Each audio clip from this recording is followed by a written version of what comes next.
and streaming globally on Jess TV, Roku, Meta, and the NCG television network.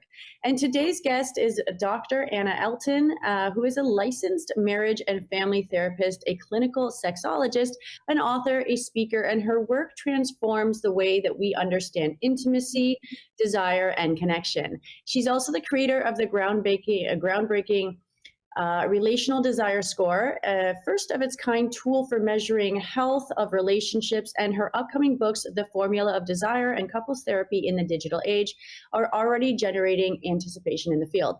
She also writes the widely read Life, Love, Etc. blog on Psychology Today and has been featured on PBS, Fox, NBC, and ABC, bringing her insights into homes across the globe.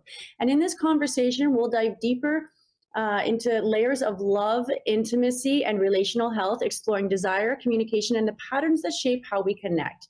And because this episode sits in the frequency of the sacral chakra, which is everything surrounding sex, pleasure, play, we'll also reflect on how creativity and emotional flow shape the way we love and the way we live. So thank you so much, Anna, for having taken some time today to join me. It's a pleasure, as always. Well, thank you for having me here. Yes. And I was actually on her podcast, which is also called Life, Love, Etc., about a month ago. And it was dived into some really creative stuff there. And I felt so intrigued to have her on my show today. So let's just dive in. So she is a clinical sexologist, which sounds really exciting. What inspired your work in intimacy and relationships?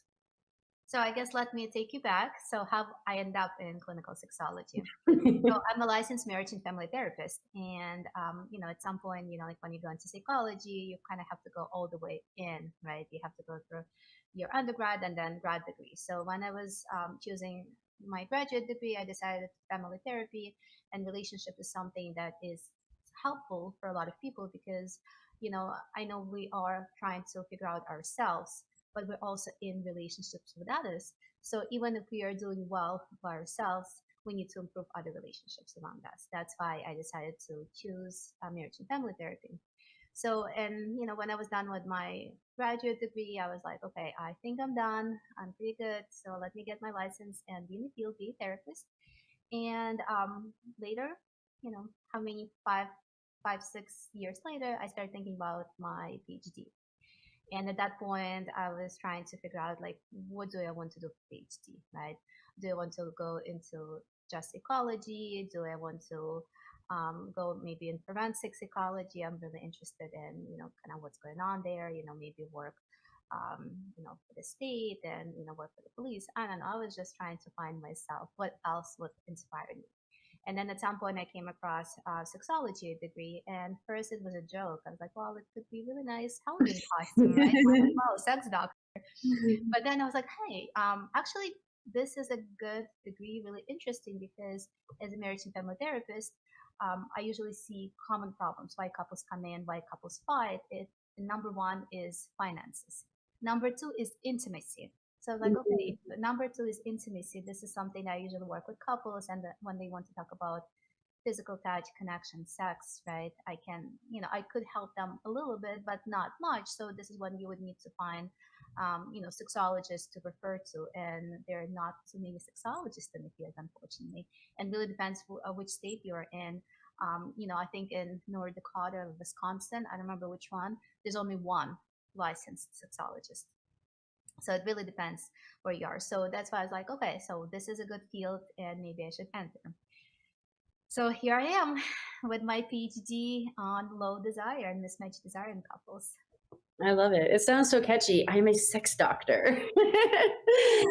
Okay, so you mentioned the relational desire score. What is that and how does it help couples? So when I was doing my PhD, my dissertation, I was looking at desire, right? Because I feel like we all should have desire or don't have desire, mismatched desire. And I've been seeing the most common problem couples come in. And I'm not talking about, anticipation or, any dysfunction, right? In intimacy itself, but I feel like desire is the biggest issue for couples, long-term couples. So when I started looking at, like what really like brings desire, is it just physical touch? Is it just penetration? Is it intercourse? What is desire? Because, like when you think of 5 love languages, right? So we have acts of service, we have physical touch, we have words of affirmation, quality time, and gifts. Usually for women, and again, this is gendered, right? For women, What was the fourth one? I'm sorry. oh, so it's the physical touch, Yeah. acts of service, quality time, Words. words of affirmation, and gifts. Okay. Yeah. Quality time. Okay. Cool. Thank you. Yeah, so for women, usually, acts of service, Mm-hmm. usually number one, right? Okay. And then physical touch somewhere at the bottom of the list. For men, usually physical touch is at the bottom. Mm-hmm. And acts of service maybe somewhere there, but again, like this is where like I see a lot of mismatch, right? Mm-hmm. Women want like help or like words of affirmation. They want emotional connection. Yeah. And men looking for physical connection most of the time, Mm-hmm. right? And this is where like the disconnect happens, because when couples come in and they say, well, he's not helping out, or he's not, doing certain things, so why would I give him passion? Passion is Mm-hmm. not passion, right? And man's like, well, I'm trying, and then nothing works, and then I feel rejected all the time. So that's Mm-hmm. when they build resentments, and then they drift apart. So Mm-hmm. that's why I was looking into formula of desire, to like look at the emotional connection, physical connection, stress. Think of the parenting. So usually when couples come in and I ask, so when this connection started, they usually say, well, when we had our first kids.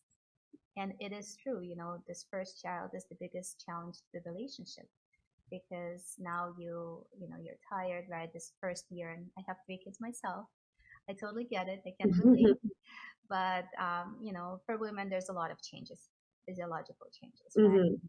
And hormonal changes, which is Hormonal huge. changes, a lot, exactly. So there's hormones are all over the place, and then if you're breastfeeding, if like, and it takes time, to really get back to norm, and then you just like simply tired, right? You just a lot of women say they feel touched out, that they don't want touch, physical touch by their partners, because they already have been touched by their kids all day. Yeah. This is the last thing they're like just Mm-hmm. so and the formula of desire, so what it does, it measures, it takes in account everything, all the areas, and then it gives you where you stand, right? There are 5 areas and then the test. So this assessment will be available soon online, I would say in the next month or so. Okay. So people can take assessment, get their results. So it's on the Formula of Desire website, Okay. theformulaofdesire.com. So you can just see where you stand. Okay. I'll And put then, that in the description when we post this too. So yeah. yeah. And so this is where, like as I mentioned, this is not just the physical piece, but also the emotional piece that needs to be in place for couples to maintain that desire. And I guess the biggest myth in desire is that desire needs to be effortless, right? If we love each other, we should want each other. But there's so much more nuances to that.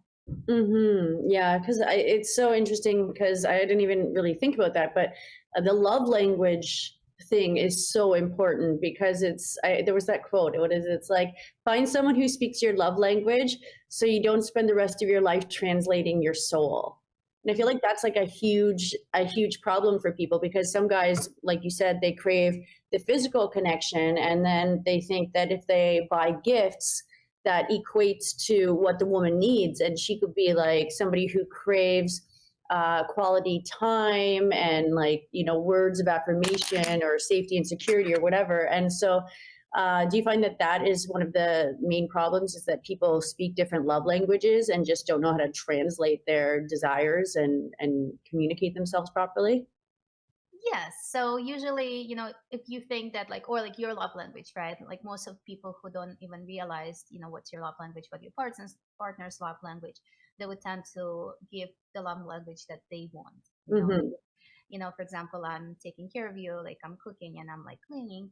I expect the same back, but maybe your partner is better at, saying, encouraging words to you, or like trying to create this quality time, or wants hugs and kisses, right? And then that creates that mismatch. Yeah. Okay.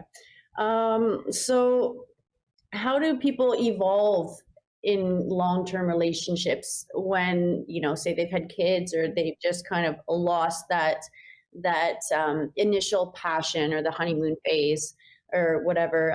And how do people keep the spark alive? Like, what do you? So usually, okay, there's two desires, right? There's spontaneous desire and responsive desire.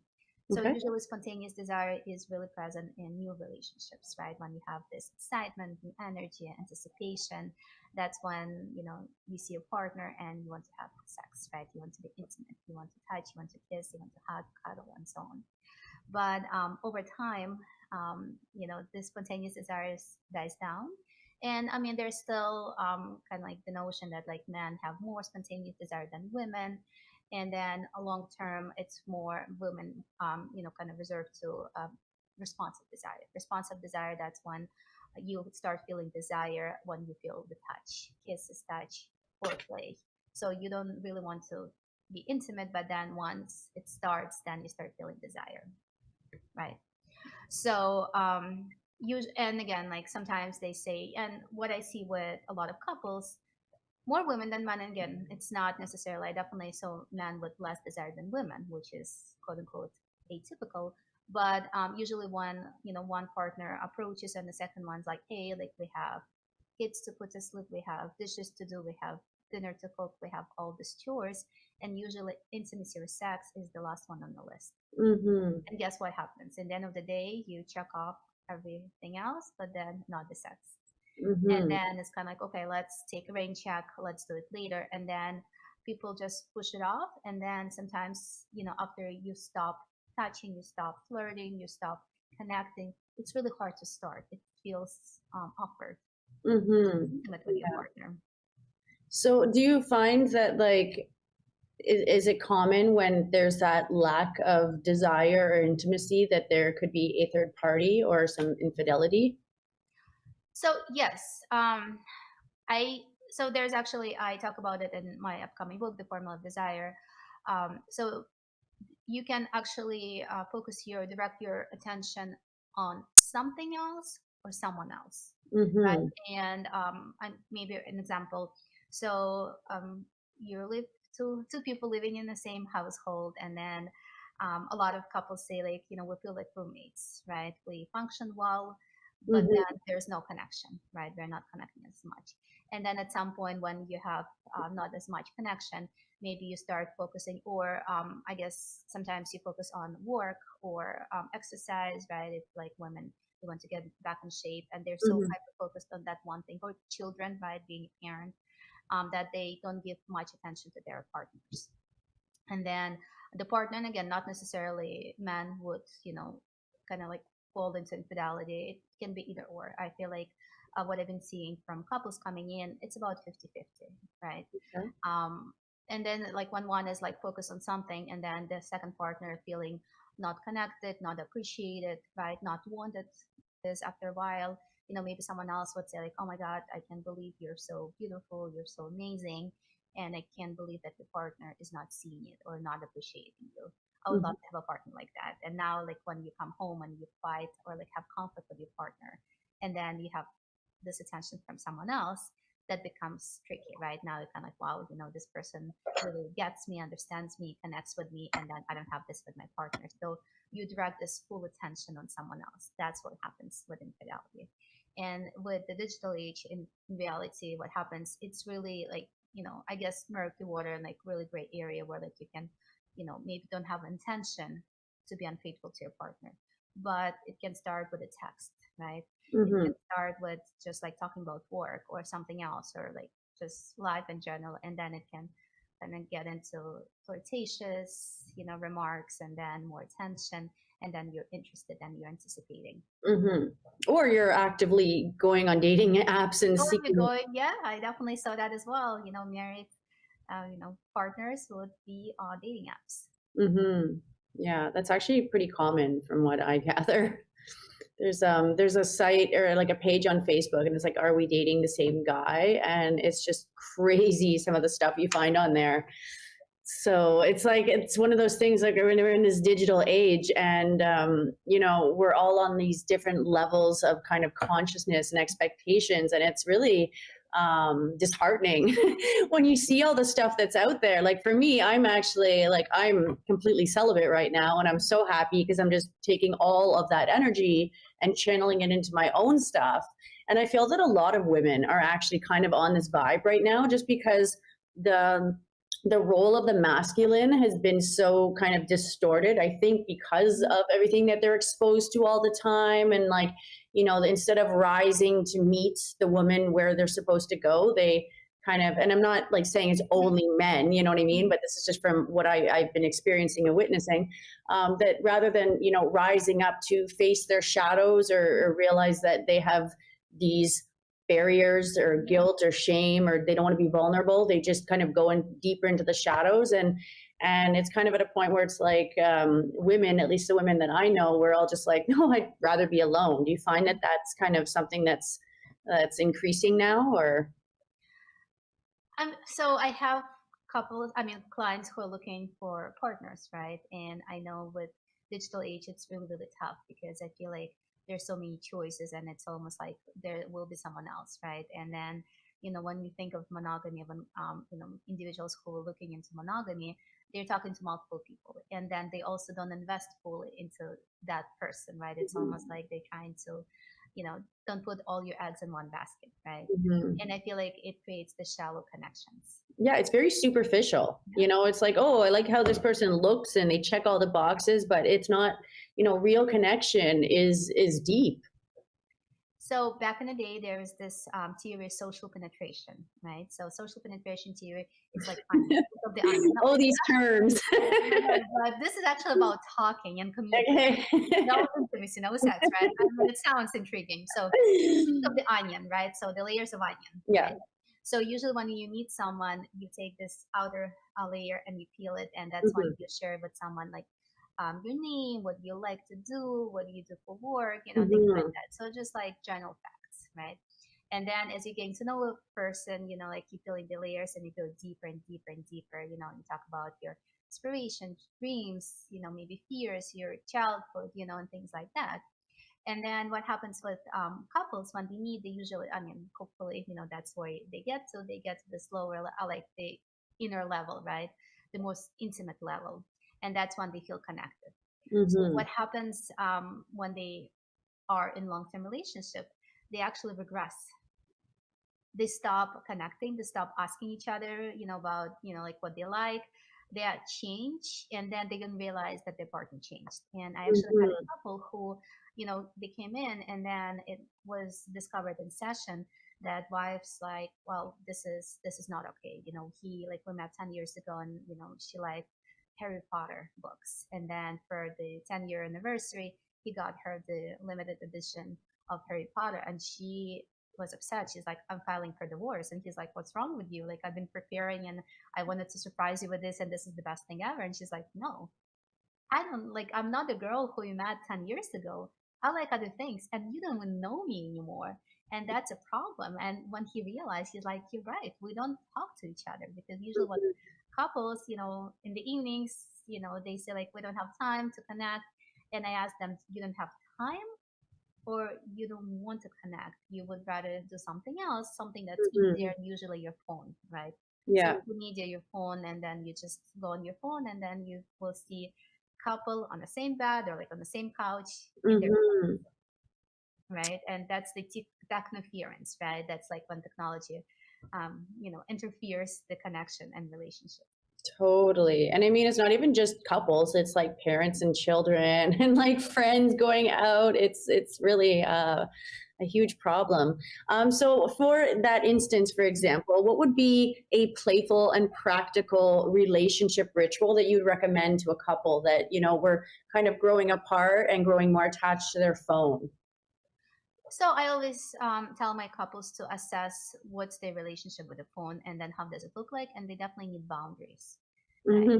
And then some couples would say like, okay, we want to do the stacking technique. Pretty much before we go to have dinner together, we all stack the phones on top of each other, right? Okay. So no phones at the table, for example, or when we go into our bedroom, we'll leave the phone outside of the bedroom. I mean, for some, it's creates the panic, right? Hmm. Your phone always on your nightstand. So in reality, what I tell couples, like whatever you want to create, whatever boundary you want to create, right? Or like, for example, when you come home from like 5 to 8, you don't take your phone, you put your phone aside and you try to be more involved with your partner, with your kids, and so on. And then like 8 to 9 would be your time to be on the phone if you want, or Mm-hmm. whatever it is. But so a lot of the couples, they usually say like, okay, yeah, phone's been an issue. We disconnect because of the phone. We need to spend more time together. Let's just say like no phones in the evenings, right?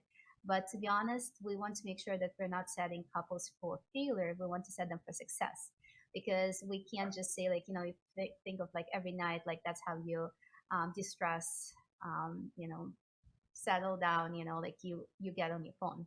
So what you need to do, you need to say like, okay, how about we start with like Wednesdays with no phone.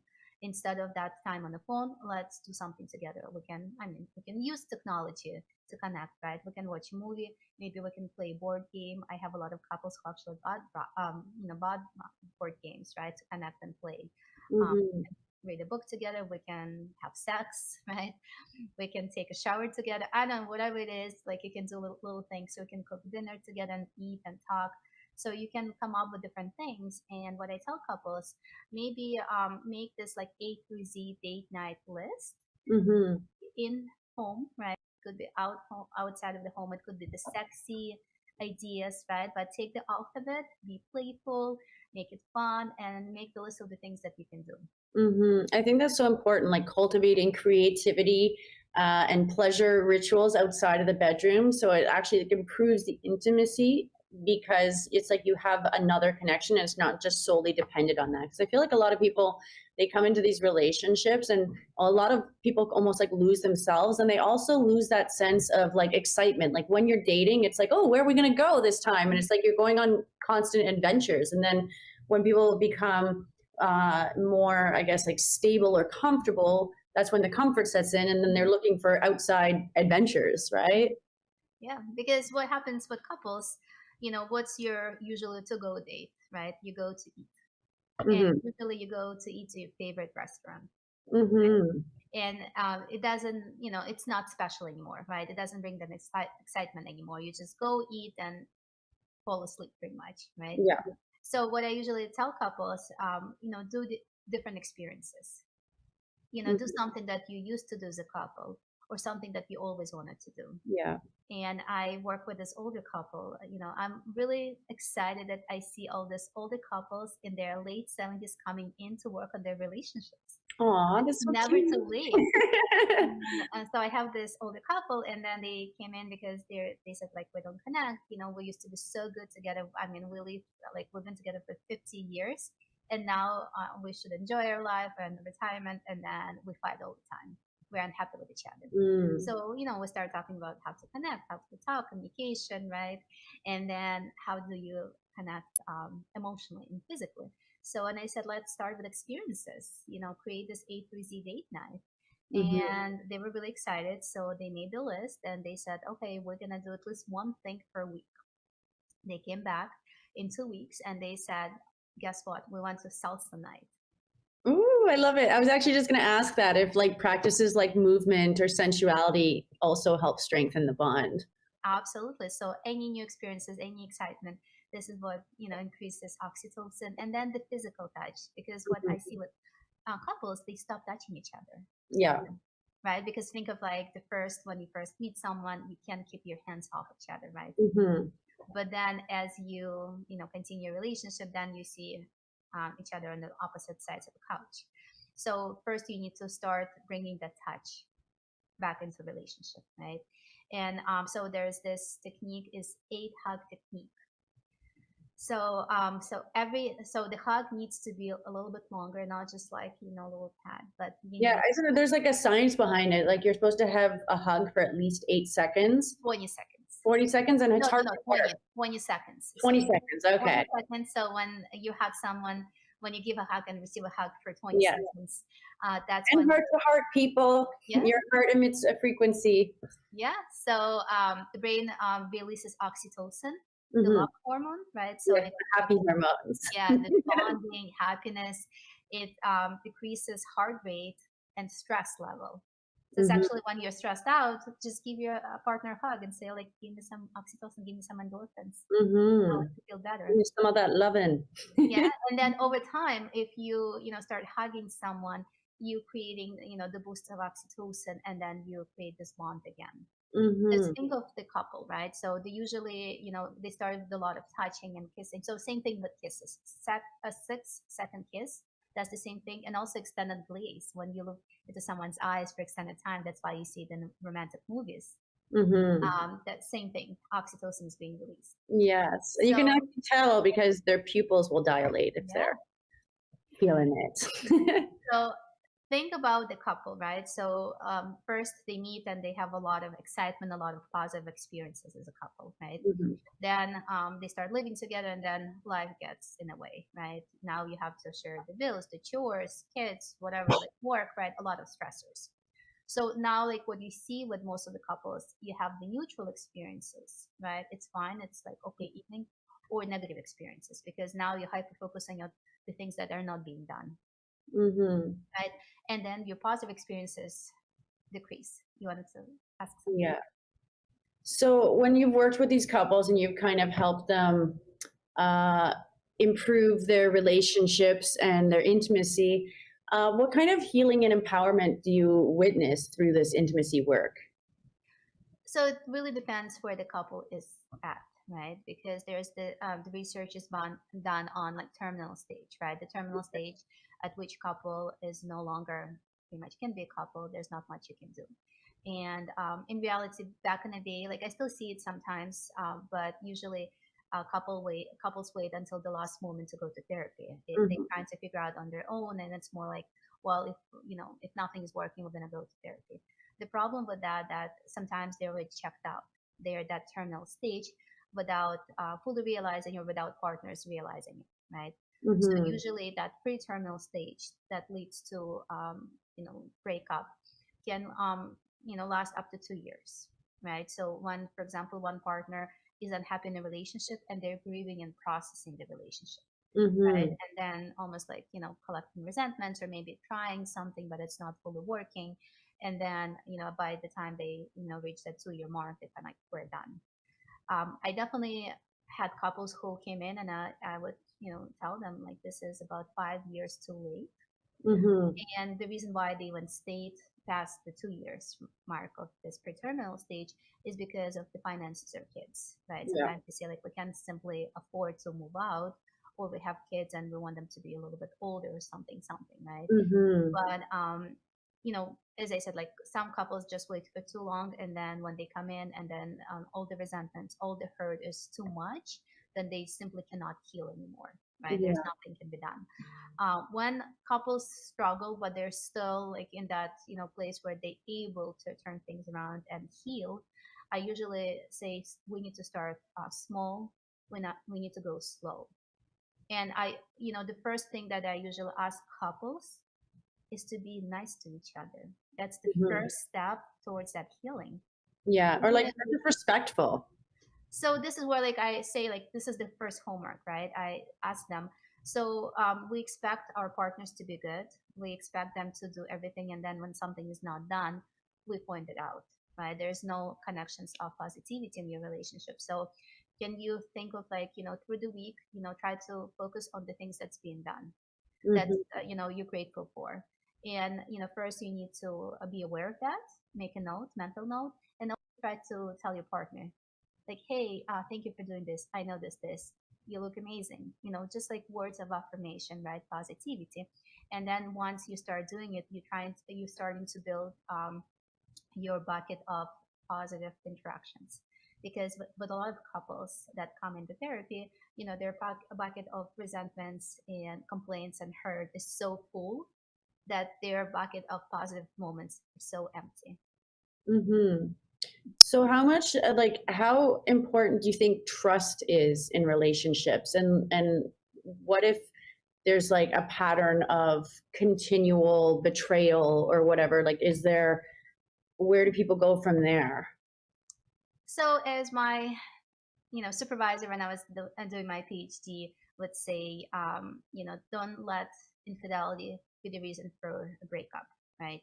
So you can heal from infidelity, absolutely, but really depends on the situation. But usually, like I had a lot of couples coming in because of the infidelity, and I definitely noticed increase of infidelity cases after COVID. Mm-hmm. So usually what happens, like, I mean, there could be some, like, as I was talking earlier, like you connected with someone, and sometimes it's not even a physical infidelity. Sometimes it's emotional infidelity, and it was enough not to trust your partner, Mm-hmm. right? If you were sexting with someone, if you were talking to someone, if you didn't even, made the physical attempt to be Mm-hmm. unfaithful, but you exchange Seeking the nude, attention yeah, or attention, flirting, that's enough for me to not trust you, right? yeah. And where, like, the cases of infidelity from, serious infidelity, and like, different partners and so on, to like simply talking to someone, right? Mm-hmm. Crossing that line. So usually you start with working on trust, right? How do you trust? Like, kind Yeah, of but like, what if somebody like continuously lies to your face or something? well, that's a problem, right? Yeah. That's a problem because I always say, like, well, you need to be willing to be in this relationship, right? Mm-hmm. And And then, vulnerable and honest. Like I feel like it's like the most vulnerable thing that you're supposed to be doing, right? And how can you be with somebody that you can't trust them because it's like you don't even know them? I had a relationship like that in the past, and I was like, wow, I didn't even know this person. yeah. So two things, right? So with trust, first of all, you need to know, like, if there is some infidelity, like, what was going on? Was there like some needs that were not met? And Mm-hmm. we need to, because I feel like there's always, like, I would say it's never 100% on one end. It could be still, even if it's 99.9%, there still could be like two people working in it, unless there's, I mean, I definitely seen with infidelity bipolar, right? And Or then trauma, or like trauma. Yeah, there's a lot of things that could be adding to this infidelity patterns, right? Mm-hmm. But I feel like, look at the, like, what was missing, and then what do we need to do, make sure that you don't feel triggered or fall into the same patterns, right? Mm-hmm. We want to break the patterns with infidelity, and also stages of change. So sometimes people are simply not willing or ready to change, and that's why you have the repeated offenses. Yes. Yeah. So when you think of the stages of change, you have the pre-contemplation stage. At that point, people are not willing to change. You say, like, I don't have a problem. I did it because you're not giving me sex, right? Mm-hmm. Obviously, like, if you don't feel connected to a partner, you can go to therapy. You can try to talk. There's like different ways to try to communicate Mm-hmm. the need to the partner before you fall into infidelity versus blaming the partner for Mm-hmm. infidelity, right? So at that point, a person is not willing to change, right? Then if something happens, usually there could be consequence. And let's say, the partner found out about infidelity, and they say, like, okay, we need to do something, or I'm leaving. So that can shift you to the next stage potentially, right? Which is contemplation. At that point, the person would say, like, okay, I see the problem. I need to do something about it. And that point, change is not fully possible because they will not be active about it. Maybe Mm-hmm. they'll, reach out to therapists, but then don't follow through with actually signing up for the first session, or Mm-hmm. go to therapy but not really be checked in and do the homework. Right, Yeah. homework is super important for couples, or whatever it is, right? Or like keep like following the same patterns and not willing to change them. And Mm-hmm. then the action stage, that's when the people are usually able to work and create change. And then maintain stage, it's when you need to maintain the progress, right? It's like going to the gym, you get in shape and form, you Mm-hmm. work, but then you still need to do something to maintain the progress.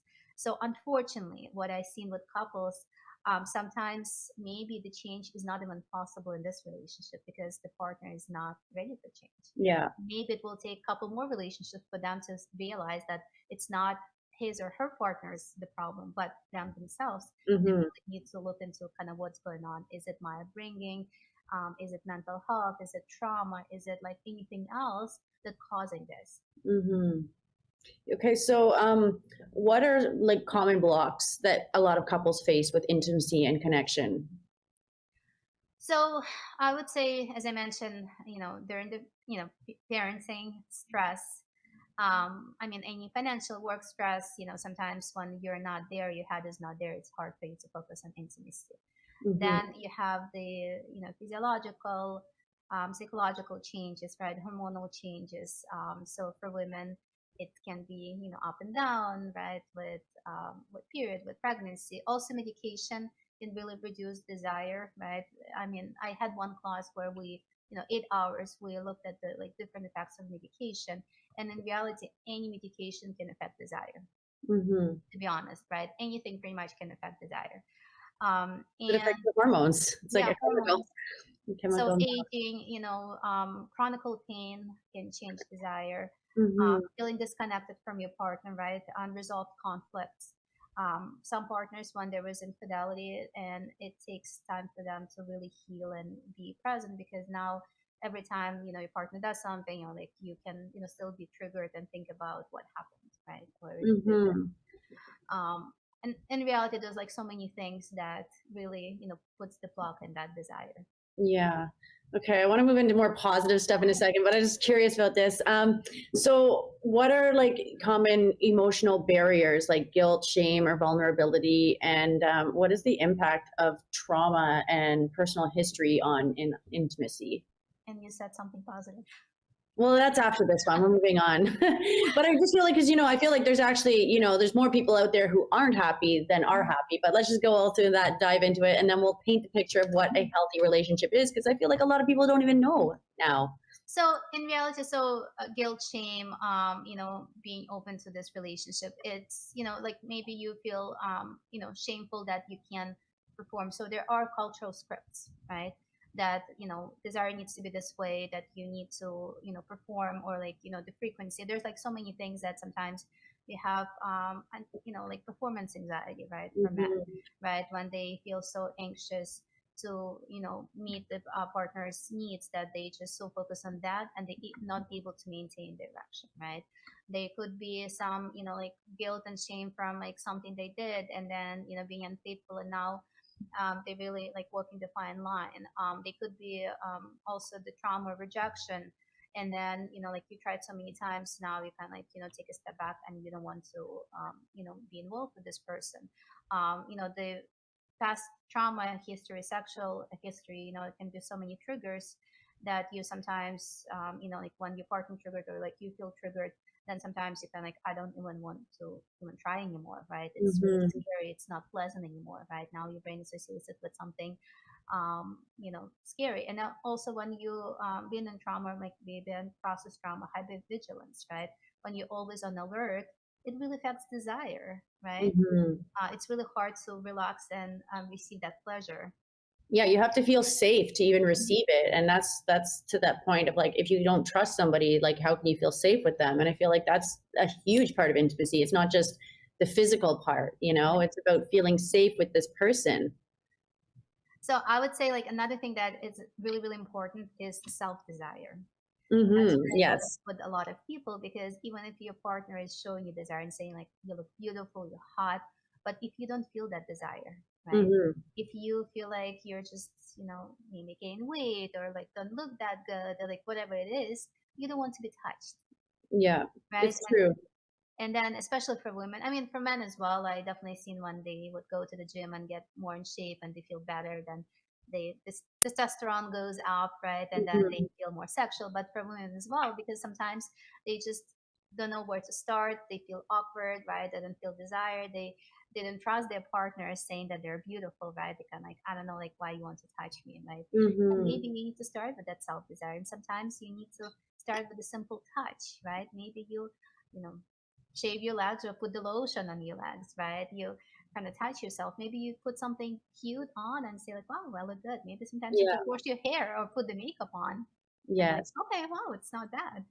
That's a really powerful point, because to anybody that isn't really that familiar with the sacral chakra, it's also known as the sex chakra, and it's governed by our ability to take pleasure, to feel passion, to be playful, and it's creative. It's actually our procreation too, because it's like, and it's very fluid. And so when we're in that energy, we're in balance with that, and it's all about feeling, right? So feeling good, feeling sexy, and allowing that to like flow through you.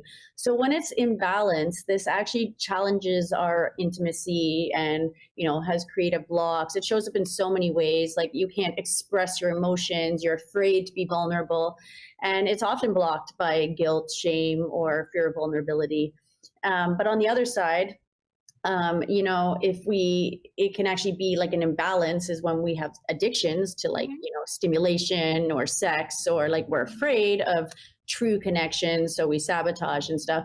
So to heal the sacral chakra, it's all about restoring that harmony and bringing yourself into balance by giving yourself pleasure and even just taking that time. Because when you look good, you feel good. So, doing it for yourself, not seeking that validation, like this is where I'm at right now, anyways, but allowing those emotions to flow and reconnecting to yourself first, because we're all magnets, right? Like we're all like reflections of each other. And so you're more magnetic and desirable when you desire yourself, you desire your own pleasure.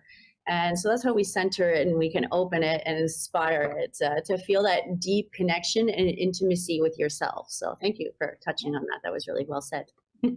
Absolutely. And then think of the mindfulness, right? We always need to slow down, because I feel like a lot of people, when they don't feel that desire, or if they can connect to pleasure, because they can shut their brain, right? They're thinking about all other things, but they're not focusing on now and kind of what's going on, right? So Mm-hmm. you need to set the mood, right? Maybe you need to turn on the music, right? Think of five senses, right? Yes. Maybe the candles, so like the Sexy sound. senses. What Yeah, makes you feel sexy? you need to get in that flow. There's been a Mm-hmm. research in flow, right? Once you get in a flow, then it's easier to go versus. And also, I feel like a lot of couples, they're missing that foreplay. They stop playing with each other. Usually, they say like, "Okay, it's Thursday, 6 p.m. It was planned. Mm-hmm. Let's go," and it's not sexy, right? They just, Mm-hmm. you need to prepare. You need to anticipate. Maybe you need to um, text something to your partner. It's like, hey, I'm looking forward to, something, something. You're like, guess what I forgot to wear? Like, I forgot my underwear. But like, whatever it is, like some playful remarks to spark that, sexuality and excitement. Mm-hmm. That's awesome. So can you give us, I know that it's always different for every single couple, but can you give the viewers an example of what a healthy, intimate relationship would look like or feel like? I mean, obviously it's different, but more about the embodiment of it. Like, how should it make you feel? So I would say it's not like you, I guess like the whole thing is like it's either you have desire or not, Mm-hmm. but you need to focus on like how do we create desire for us, right? How Mm-hmm. does desire looks like for me, and how can we create it together? So some people focus on frequency of sex, right? They say like, okay, we need to have sex once a week, and I mean, according to Oh, I research, thought you meant like frequency, like that is some high vibe sex. or the performance, right? That should be a goal though. But I mean, obviously, like there was research done, if like even if you increase the frequency, it will not give you that satisfaction, right? It's not just the frequency matters. Obviously, you Because have it was depleting. Actually, there's something else I want to touch on sex. before that might be a little negative. Go on. So because if you only have sex, twice a year, obviously it's a problem. But like if you just maintain that intimacy and sexuality, and then I feel like keeping each other comfortable, right? Looking Mm-hmm. forward to it, being playful with each other, touching each other, kissing each other. Maybe sometimes not the full intercourse, but being playful. And again, back in the day, there was this exercise introduced by Kingsley Institute, the Sex Institute in the United States, and it was squeeze and release, and exactly what it is, you know.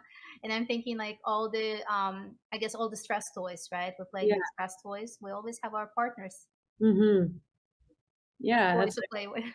yeah. Okay, so this isn't necessarily positive, but I think it's important, and it actually relates to the book that I'm publishing. It's called The Parasite Purge, which discusses parasites on more of a, like, not just a physical level, but a metaphoric. Like there's the energetic parasites, spiritual parasites, Mhm. environmental parasites, but energetic parasites are often with relationships, and they're not all intimate, but it's that energetic parasite, that person who basically drains you of your energy, and a lot of the time it's through sexual intimacy, because that is where we're totally like, exposed, and there is a deep energetic exchange that like tethers you to this person. Do you find that there's a lot of kind of like, I guess another way to put it is almost like the empath and the narcissist, do you find that you get a lot of that in sex therapy, or those types of people, just like the parasites, just don't want to go to therapy? To be honest, I never heard this term before with couples. They never describe it this way. Mm-hmm. I'm sure it happens, right? But then maybe they don't have the language to describe it. Mm-hmm. Sometimes they, and again, like talking about sex, even with sex therapists, it's extremely, extremely difficult, right? Mm-hmm. Yeah, you can be like, you are an energetic parasite. So, and I usually tell couples, I mean, even to start the dialogue, like I tell couples, like, okay, so just to let I know you came here for, communication. Usually, couple come because of communication, but I'm also, sex therapist. And then if you ever need to address intimacy, this is a safe space. So usually they say like, yeah, we want to talk about it. And it takes time for them to even address it. And sometimes people would feel shame or guilt, and it's really hard to talk to them about it. Or some people are really open and they really want to explore. Mm-hmm. But again, this is something new I heard, and this is really interesting. I would definitely interested to look into the, Yeah. energetic parasite and just see how it, because usually it's like, they couples don't describe their performance, so they just talk about. Mm-hmm. Well, it's not just that. I just mean it's like in the presence of a certain person, it can be draining. Mm-hmm. Where some people are literally sunshine and just being around them, you're like, wow, I feel so good. I feel so energized. And then other people, you're like, you feel heavy and like it's just you're almost like not yourself, which is where it's kind of almost parasitic, because parasites, it's like invaders, or it's almost like possession in a sense, because their energy takes over your energy. Mm-hmm. Interesting. I'll look into that. Yeah. Anyways, I'm the one writing a book on it. I just wanted to see how you felt about that. If you thought about it at all or noticed anything. Okay, so just to close off, because we're getting close to the time, what would be one sacral or sexy inspired practice that you'd recommend to help couples reconnect on a deeper level? So I would say, I guess we don't talk about sex. So maybe one thing that you can, just figure out with your partner is the brakes and accelerators, right? There's always something that turns you on, you find hot, right? But we don't talk about it, right? We talk about everything, but not sex. Mm-hmm. So maybe do the exercise with your partner. Just name one thing, like one accelerator. What makes you excited? What turns you on with your partner? And one break, maybe something that you should avoid next time. Mm-hmm. Okay, what lights your fire? Okay, well, thank you so much, Dr. Anna Elton. Thank you for sharing your wisdom and all of your clinical insights and your compassionate vision for healthier, more connected relationships. Your work reminds us that intimacy is not just physical, it's emotional, spiritual, and deeply human. And to everyone for tuning in, if today's conversation gave you some fresh insight, some sexy inspiration, or lifted some of the weight around intimacy, you are invited to connect with Dr. Anna Elton to explore her offerings, writings, and resources to deepen your own journey of love and connection. I will be posting her links in the description.